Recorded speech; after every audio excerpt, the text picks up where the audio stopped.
You came to the press screening last night to introduce the movie. Yes. And you said, I'm hard at work at the Suicide Squad. I'm kind of in Suicide Squad brain. Yes. Is it a reboot? What's happening? Can you tell me? You know, these terms are all so narrow. There's so many terms. Yeah. Is it a sequel? It is what it is. Okay. We'll see. You'll see in 2 years when it comes out. Okay, I understand. I love this guy. Elizabeth, Charlie's Angels, very excited about that. Question? The last franchise, we got Destiny's Child, we got a bop, we got Independent Woman. Could we get another original song coming in here? I got some stuff up my sleeve. Okay.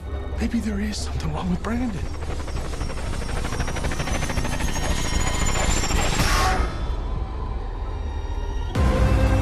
James, you're no stranger to horror, you're no stranger to the superhero genre. Right.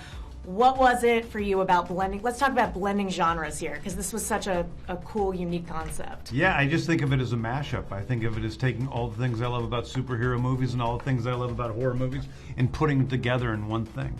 I think at its heart, though, it is, however, a horror movie.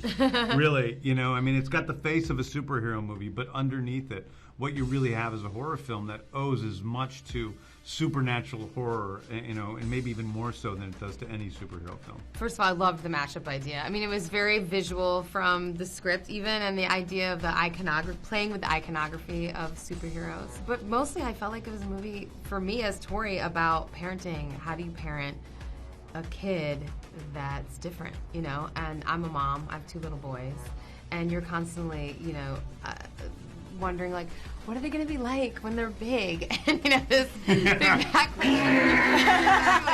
That good question in that movie, like, comes up and is answered pretty quickly. I love horror, and I thought that this was a real opportunity to play with tropes in a really interesting and fun way and, like, surprise the audience the whole time. But also make, like, a really nice family story at the heart of it. Yeah, it is interesting though, because like when you think about Superman, you're like, why the hell would they take this alien child in? Yeah, exactly. Morons, like, right?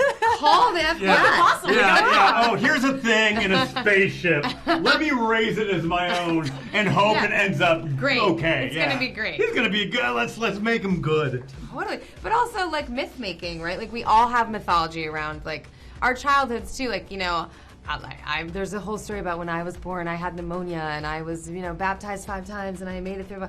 It's like part of my mythology you of made like it through being baptized why. I know. Can you believe it? They kept thinking I was going to die, and they wanted to make sure I went to heaven.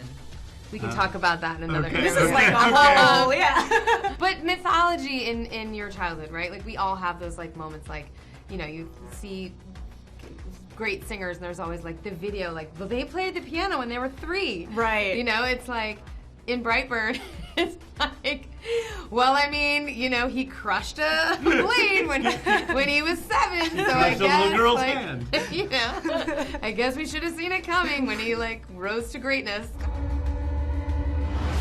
What are you doing?